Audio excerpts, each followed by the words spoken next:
Bonjour, un petit travail sur les coordonnées d'un vecteur dans un repère quelconque. Donc j'ai donné ici deux points A et B et l'objectif, c'est de trouver les coordonnées du vecteur AB. Alors vous allez voir que c'est pas bien compliqué, il suffit tout simplement d'appliquer des formules. La seule chose à faire, c'est de faire attention à la façon dont vous allez écrire, parce qu'en mathématiques, on n'écrit pas comme on veut.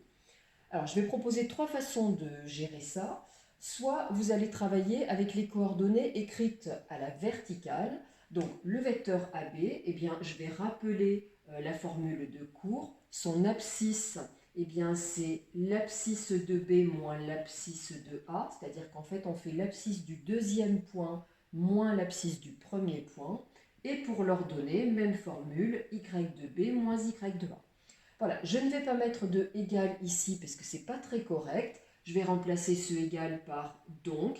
Et puis, je vais donc réécrire le vecteur AB, bien mettre les parenthèses, pas de égal entre vecteur et ses coordonnées.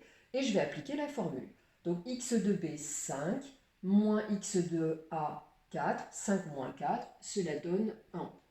Y de B, 2, moins Y de A, attention, moins 1, 2 moins 1, ça fait 2 plus 1 qui donne 3. Si les coordonnées ne sont pas bien compliquées, voilà, vous pouvez donner le calcul directement. Bien évidemment, si là j'avais mis des fractions, j'aurais pris un petit peu plus de temps à faire les calculs. Donc je ne mets pas de égal ici, je ne mets pas de égal ici.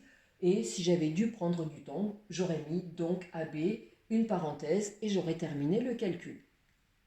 Autre façon de faire, les coordonnées, au lieu de les donner à la verticale, on peut tout à fait les donner à l'horizontale. C'est-à-dire qu'on va écrire la formule de cours. Donc les coordonnées de AB sont pour l'abscisse x de B moins x de A pour l'ordonnée y de B moins y de A. Là encore, pas de égal. Et donc, le vecteur AB, comme les coordonnées ne sont pas bien compliquées, on fait le calcul. Donc, x de B moins x de A, on l'a vu tout à l'heure, ça donne 1. Y de B moins y de A, ça donne 3.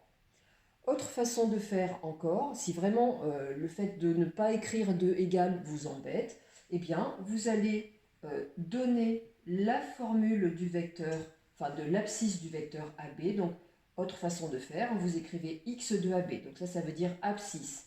Et en indice, on met le vecteur AB. C'est égal à x de B moins x de A.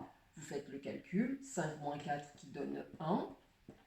Et y de AB, donc ordonnée du vecteur AB, vous écrivez la formule y de B moins y de A, donc 2 moins 20, donc 2 plus 1, 3. Donc là, vous avez pu mettre des égales puisque vous ne travaillez pas sur un vecteur, mais une abscisse et puis une ordonnée. Et ensuite, vous donnez la conclusion. Donc le vecteur AB a pour coordonnées 1, 3, que vous écrivez ou comme ça, ou à l'horizontale comme ça. Voilà comment on calcule les coordonnées d'un vecteur dans un repère, donc rien de bien compliqué, il suffit tout simplement de bien connaître les formules. Voilà, je vous dis à bientôt pour un autre travail. Au revoir.